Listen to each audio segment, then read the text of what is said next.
Good evening, Moon Princess here, and tonight, apologize for the noise, we're gonna talk about some historical context about Valdosta, Georgia. I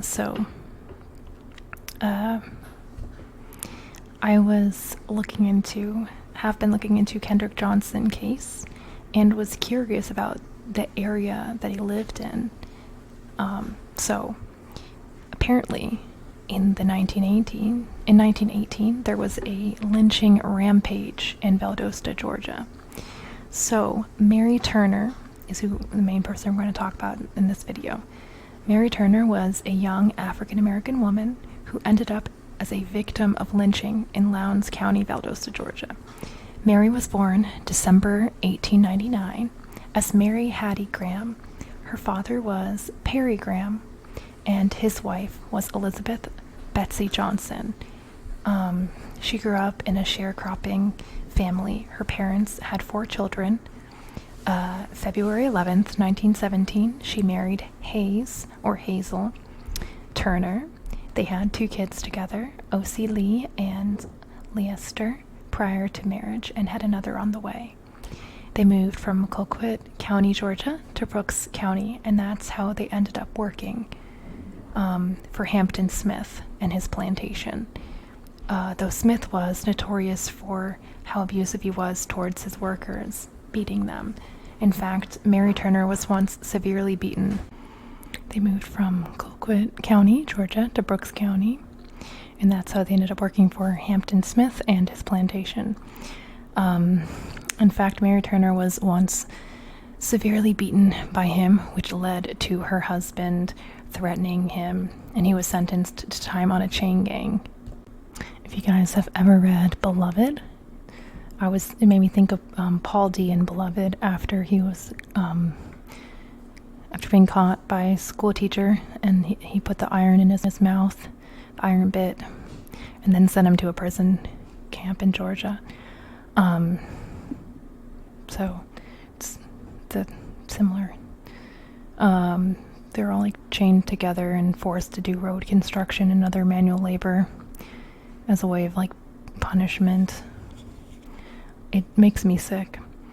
It's been referred to as 21st century slavery. Shackled at their waists and chained to one another, treated like animals. The other thing is, it can lead with, at least from what I read, with men in chain gangs, it can lead to like a lot of fighting between the individuals chained together, and then also like tripping each other up, and that sort of thing. So yeah, chain gangs minimized the cost of guarding prisoners, but exposed prisoners to painful ulcers and dangerous infections from the heavy shackles around their ankles. An individual's misstep or fall could imperil the entire group, and chains prevented individuals from moving away from aggressive or violent prisoners. Chain gangs eventually gave way to work gangs, groups of prisoners who worked off-site and under guard, but not in chains. A visual which really illustrates the impact of slavery in a way, and the loophole jail and prison has served, as when slavery was no longer allowed. State-run chain gangs brought Georgia into the modern age and jump-started its tourist economy by improving mobility via its road network. The state's newspapers and journals touted the use of prisoners in expanding America's infrastructure and modern transportation system as both advantageous and economical. Georgia was a leader in the Good Roads movement. Prisoners built so many of the state's roads that "bad boys make good roads" became a popular saying at the time. So Smith was shot and killed by one of his workers May 16th. The efforts of the white mob that county led to 13 African-American persons being lynched. Not only did Mary speak out against lynching, she denied her husband had any involvement in Smith's murder.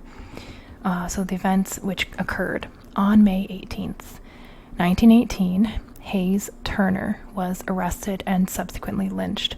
His wife, Mary Turner, spoke out against his murder and was lynched herself. May 19th, 1918, a day after she spoke out against her husband's murder, Mary was 8 months pregnant when she was lynched, and in lynching her, they took 2 more lives, not 1, killing off a family for the mere audacity, the mere courage to speak out against lynching.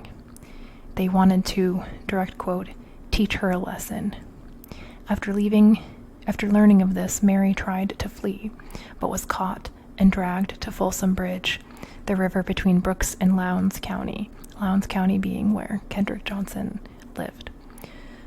A mob of racist white fuckers bound her feet and hung her from a tree upside down. They doused her in gasoline, burning her clothes from her body. Still alive, they slit open her abdomen, cutting her child out of her body. The baby fell as she was still hanging. The baby was alive at this point, and someone in the mob literally crushed her child with their foot. The mob then shot at Mrs. Turner, who became riddled with bullets. So they tortured her and her child for literally no reason other than being black and asking not to be murdered, to not murder her husbands and loved ones for the color of their skin. She and her infant were buried close to where the mob murdered them. This was less than 100 years ago. Really not that long ago if you think about it. Mary's husband Hayes was lynched the day prior after being accused of assisting in the murder of a white farmer named Hampton Smith, known for abusing his black farm workers. He would bail out black persons accused of petty charges and force them to work off the cost on his farm. Supposedly, Sidney Johnson confessed to killing him while fighting with Smith about how he was being exploited and overworked by him. Sidney, whose only crime had been rolling some dice. Mind you, this is what is being alleged. The narrative in a lot of these instances is often manipulated by white men with no need for real evidence to lock someone up for a crime which, in actuality, was the crime of the color of their skin. Johnson was murdered by police officers while placed in their custody. Did not even try to do the right thing. The white community moved quickly to accuse Mr. Turner and all convenient black farm workers on the basis of the fact Smith abused them, and framing it as conspiracy on their part for the murder of Smith. Basically, they had convenient scapegoats who, up against a mob, could in no way defend themselves, and even if one white person falsely testifies, it was considered to hold more weight than the word of those accused. Again, no real proper judicial process was afforded to these individuals.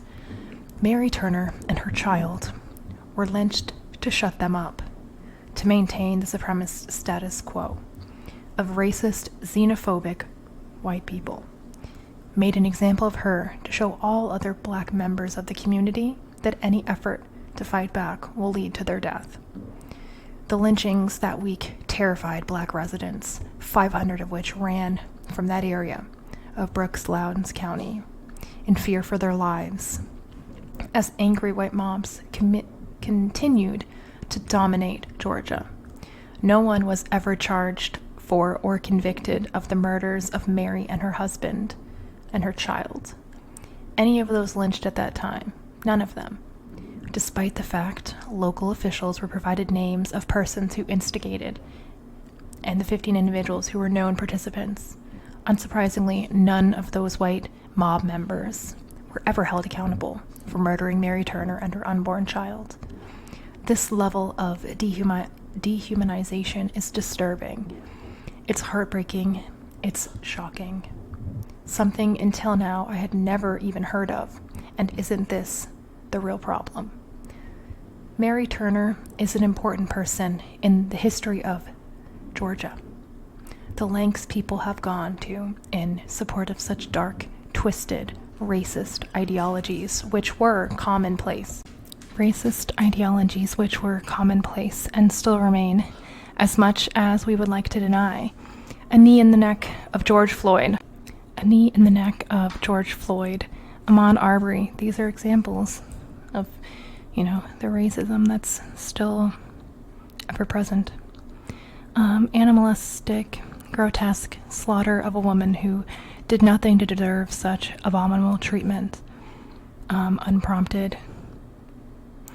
Racial terror, racial violence is not over. It continues in ways in which they continue to get away with it. People continue to get away with it. Their murders were and are an outrage, a shame. Following Mary Turner's murder, sorry, that's my dog, the NAACP went to Missouri Congressman Leonidas Dyer to create the 1922 Dyer Anti-Lynching Bill. Guess how long it took for this bill to be passed? Actually, so the bill passed the House. Not until December 2018 did the bill pass in the Senate. Southern Democratic senators fought its activation. Mary Turner was one of more than 3,446, African Americans, lynched between 1882 and 1968 in the U.S. Lynchings typically involve burning of victims or hanging. The Equal Justice Initiative has documented 594 racial terror lynchings between 1877 and 1950 in the state of Georgia alone. Brooks County, where Mary Turner was lynched, had the third highest number of these lynchings.